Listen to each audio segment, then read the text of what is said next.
हम सीखने वाले हैं लीनियर प्रोग्रामिंग की सिंप्लेक्स मेथड। सिंप्लेक्स मेथड की दो मेथड होती है, एक मैक्सिमाइज केस और एक मिनिमाइज केस। तो आज हम मैक्सिमाइज केस सीखने वाले हैं। मैक्सिमाइज केस का प्रॉब्लम है ये, z is equals to 100x1 plus 60x2 plus 40x3 subjected to constant x1 plus x2 plus x3 less than equal to 100, 10x1 plus 4x2 plus 5x3 less than equals to 600, 2x1 plus 2x2 plus 6x3 is less than equals to 300 and x1, x2, x3 are greater than equals to 0. So सबसे पहले हमें slag variable add करना पड़ता है जिसकी value 0 हो। तो z का इक्वेशन होगा हमारा z max equals to 100x1 plus 60x2 plus 40x3 plus 0s1 0s2 0s3। और कंस्टेंट में भी हमें s1 वेरिएबल ऐड करना पड़ेगा,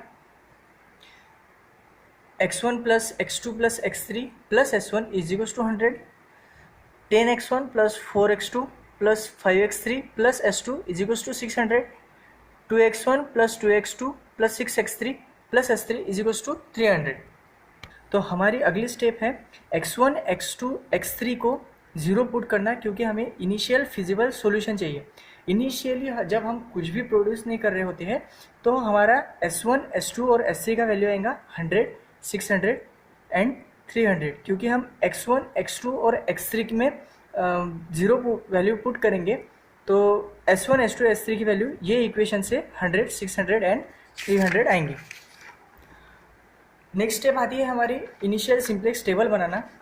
तो इस टेबल में basic variable coefficient, basic variable value and x1, x2, x3, s1, s2, s3 और मिनिमम रेशियो, ये कॉलम होते हैं।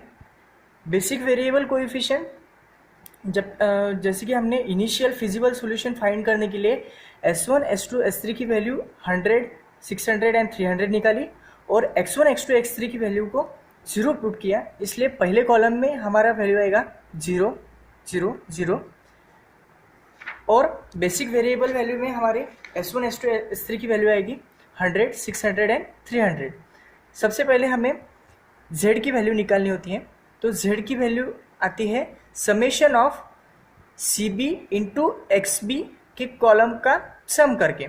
तो 0 into 100 plus 0 into 600 plus 0 into 300, इसकी वैल्यू आती है 0, जो हमने यहाँ पे लिखी है। अभी नेक्स्ट वैल्यू हमको फाइंड करना पड़ेगा zj।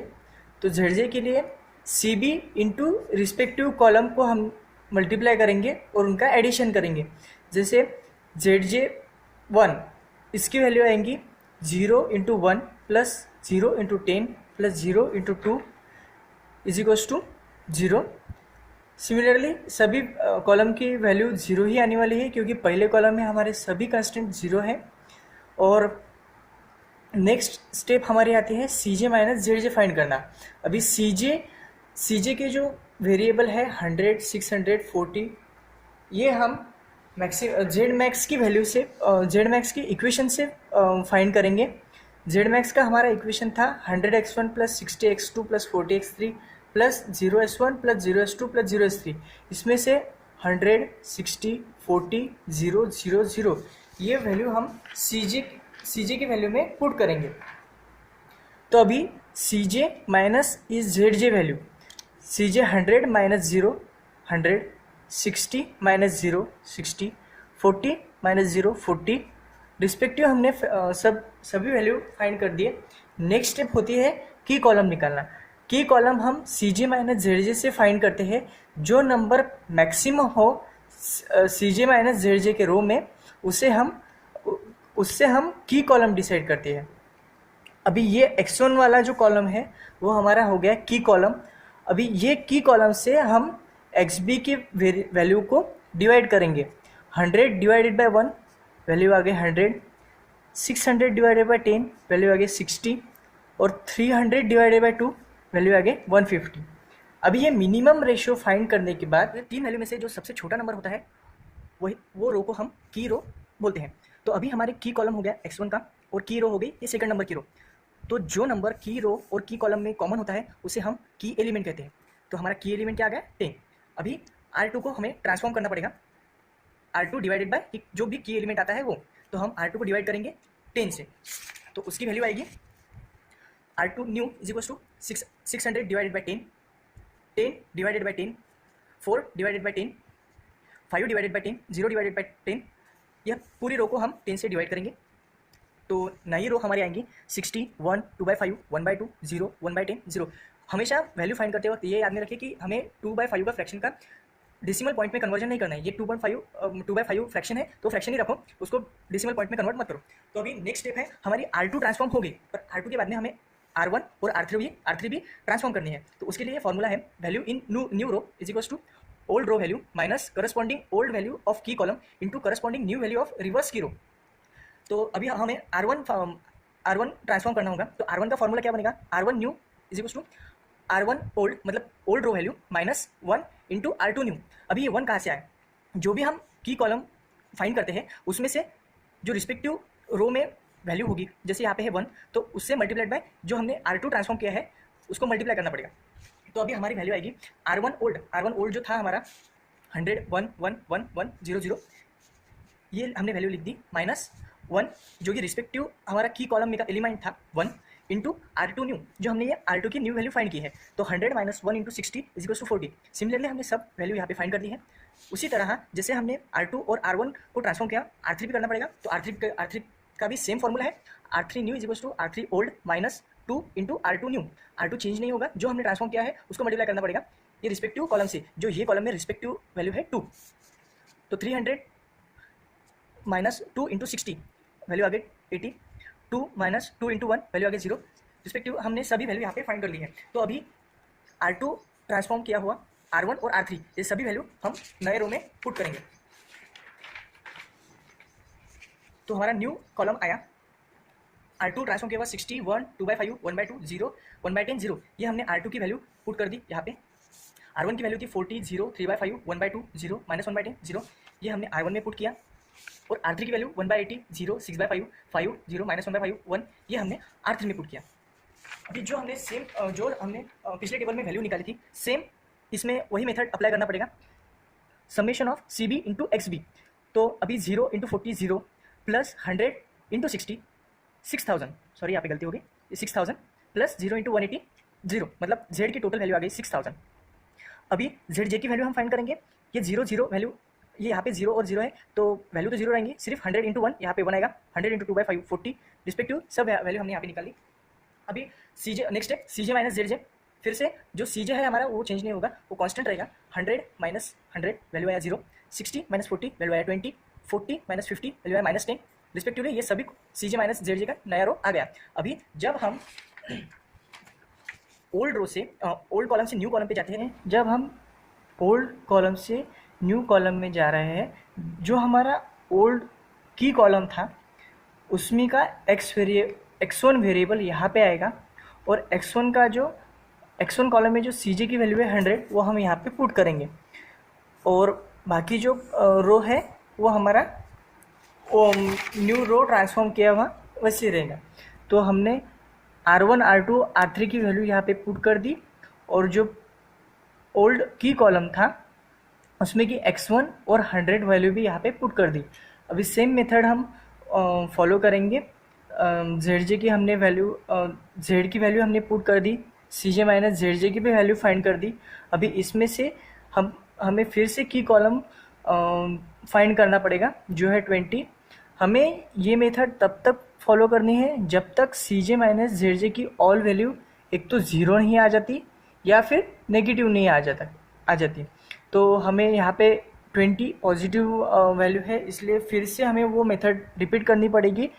तो ये हो गया हमारा 20 पॉजिटिव नंबर है, तो ये x2 वाला हो गया हमारा की कॉलम, और यहाँ पे 200/3 150 इसमें से जो सबसे लेस नंबर होगा, जो सबसे लेस रेशियो होगा, उसे हमें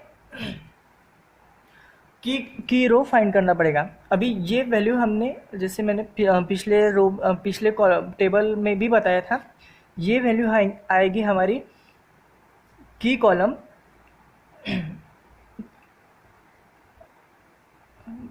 XB को की कॉलम से डिवाइड करके। तो 40 डिवाइड बाय 3/5 वैल्यू आएगी 200/3, 60 डिवाइडेड बाय 2/5 150, 150।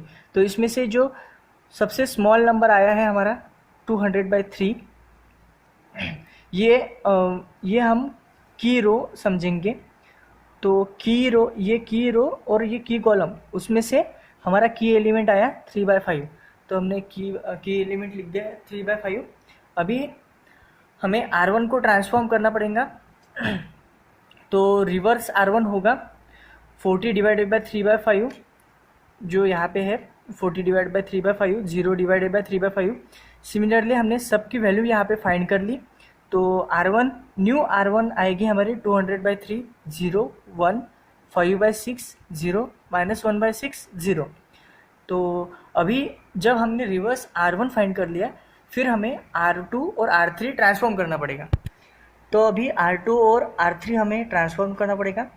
तो R2 जैसे कि हमारा फॉर्मूला है R2 new is equals to R2 old minus 2/5 R1 new.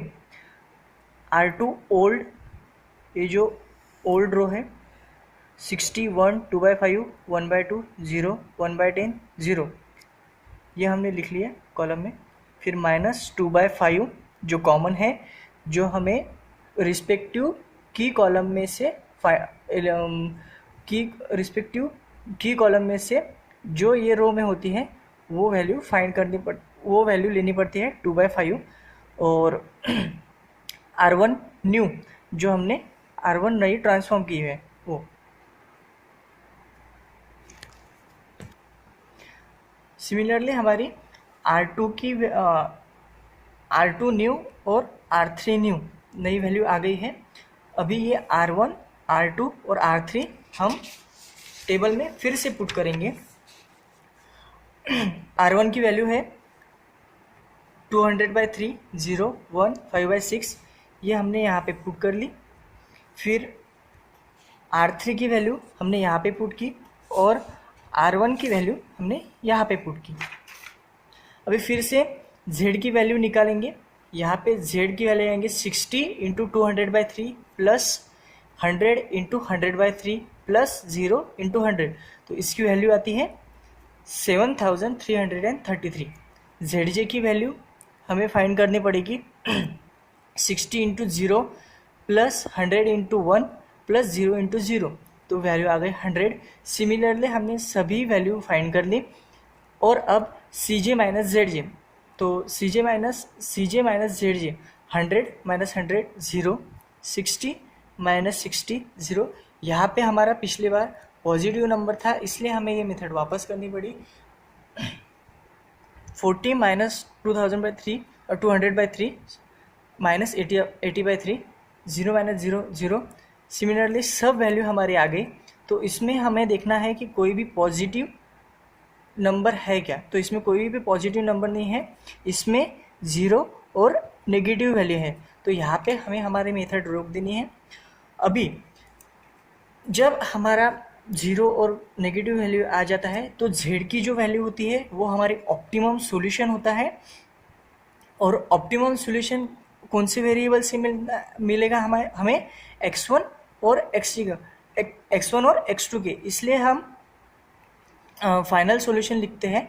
Optimum solution reach with x1 is equals to 100/3, x2 is equals to 200/3 and optimum value that is Z is equals to 733।